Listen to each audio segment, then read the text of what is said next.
My dearest friends, praise be unto the 12 for delivering you from the clutches of treachery. Father! Pippin, my son, and Master Papashan besides. Forgive me, Father. I should have been at Her Grace's side. Save your tears. The Sultana yet lives. You? It was I who arranged this gathering. And judging by your perplexed expressions, it would seem introductions are in order. I am Dulala, head of the Order of Noldthor, and member of the Syndicate. What you said about the Sultana, is it true? Is she alive? Young man, I understand you were with the Sultana when she drank from the poisoned goblet and collapsed. Would I be correct in assuming that you did not personally verify Her Grace's vital signs? Why ask when 'tis plain you know the answer? Calm yourself, General, and let me finish. The truth is not as you imagine it. You are all victims of a most ingenious ruse. A ruse conceived to eliminate the threat posed by Teleji Adeleji. 'Tis my belief that Teleji plotted the Sultana's assassination alone, but that Lolorito caught wind of his plot and exploited it to his own ends. He sought to manipulate you into eliminating Teleji for him, and you duly obliged. At one fell swoop, he removed his two foremost rivals, all the while remaining above suspicion. God strike me down for a fool. But the Sultana, how can it be that she lives? She lives because Lolorito willed it.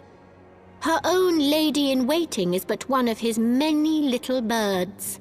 By her sleight of hand, the poison was switched for a less deadly draught before it could reach her mistress's lips.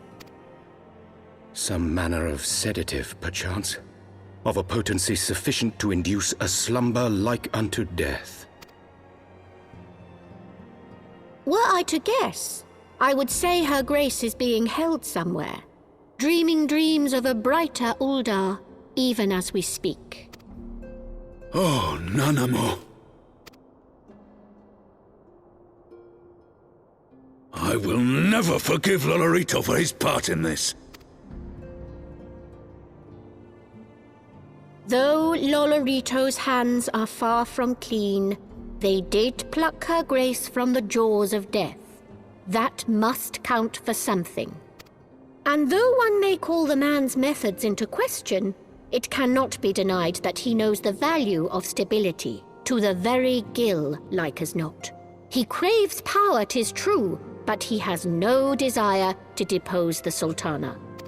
I had never taken sides in your feud with the monetarists, but it was not for want of concern for our nation's welfare.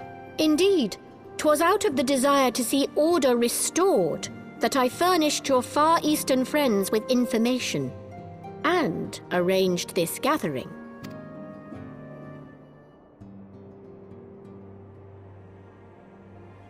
I hope you are ready to work, General, for there is much work to be done. Our first priority must be to bring matters back into balance.